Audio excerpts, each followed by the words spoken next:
My wife Laura, on occasion, has looked at me, especially during this time of year, and said, and I quote, "Honey, you need to lift some weights and get some of those baseball arms," unquote. I wonder, exactly what does she mean by that? Hi, this is Barry Phillips with 10-Minute Torah, Day 2 of the Torah portion, Naso, and we're going to go again to Bamidbar, chapter 4, and let's go down to verse 29.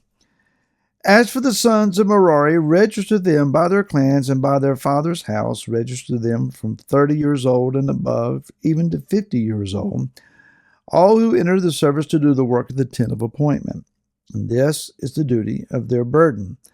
According to all their service for the tent of appointment, the boards of the dwelling place, and its bars, and its columns, and its sockets, and the columns around the courtyard, with their sockets, and their pegs, and their cords, with all their equipment and all their service, and assign to each by name the equipment of duty of their burden. This is the service of the clans of the sons of Merari, all their service for the tent of appointment, under the hand of Ithamar, son of Aaron, the priest. These guys have baseball arms.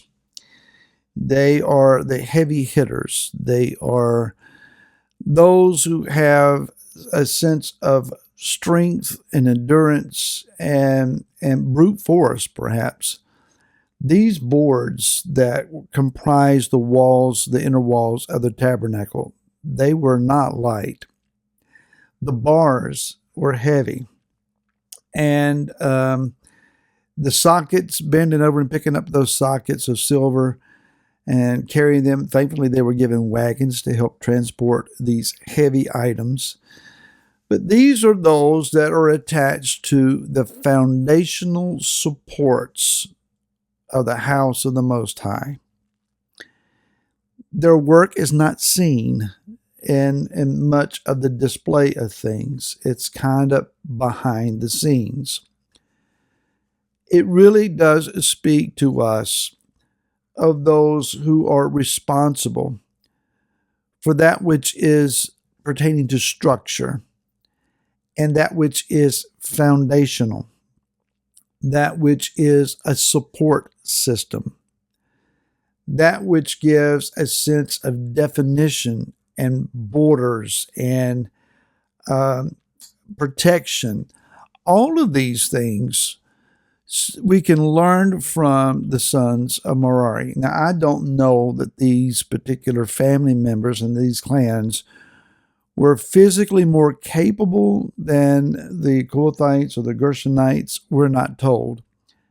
But it was their assigned duty. And so when the cloud lifted up and began to move, they tightened their belts and they went to their assigned place. And whether it was sockets or boards or bars or cords or however it worked for them, they knew what they were assigned to carry. They went to that place, and with their muscles intact, they lifted and they moved it from where it was to where it needed to be. Now, these men would have served from the age of 30 to 50, and so that's the most productive physical years, perhaps, of a man's existence. They were to serve faithfully. Imagine if somebody said, "I'm just not carrying that bar. I refuse to pick up that board one more time. That thing is heavy and I'm tired." Well, it wouldn't take long, and either A, somebody had to step in and do their job for them, or B, it didn't get done and the structure was compromised. Whoever it is in your congregation, in your community, whoever it is that you follow online, whoever it is that you kind of gear toward, and think of, well, they're more out front. They're the spoken voice. They're the leader of sorts. There are no leaders. There are no teachers, preachers, prophets. None of these roles are available to us to be fully supplied to the body of Messiah without some sense of structure and support and foundation from someone else. And again, most often they are unnamed to us, unknown to us, and behind the scenes. I made a little joke about my wife, Laura, and yeah, she's actually said that on occasions, and we laugh about it. I'll leave that right there, but it's funny for us. But without Laura, without my wife praying for me, encouraging me, without her supporting me, 10-Minute Torah doesn't happen.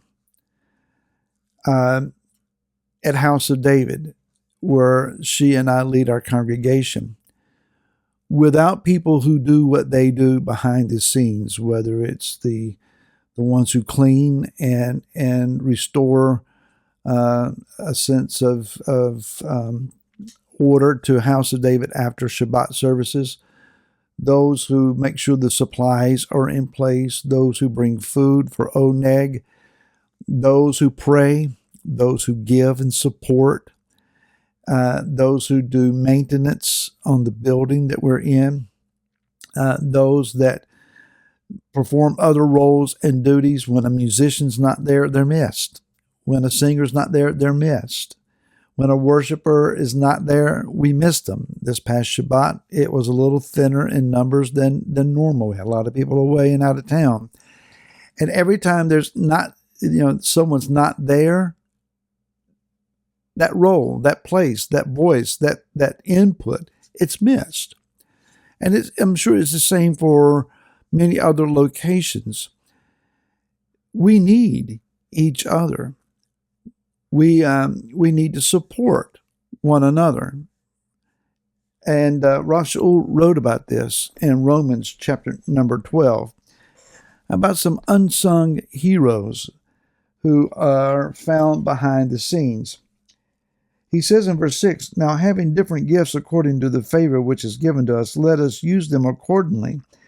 If prophecy, according to the proportion of belief. If serving, in the serving. Or he who is teaching, in the teaching. Or he who encourages, in the encouragement. Or he who is sharing, in sincerity. He who is leading, in diligence. He who shows compassion, joyously." There are folks whose, perhaps it's their role in the body of Messiah to offer an encouraging word. Every time you get around them, they've got a positive remark. Your week may have been sour. Your situation may be less than and desired for you. But here comes this person, and they send you a text or a phone call or an email or come by and see you. And they're just there to brighten the day and to bring a smile. And maybe they'll mention to you, I've prayed for you the last several days. How are you?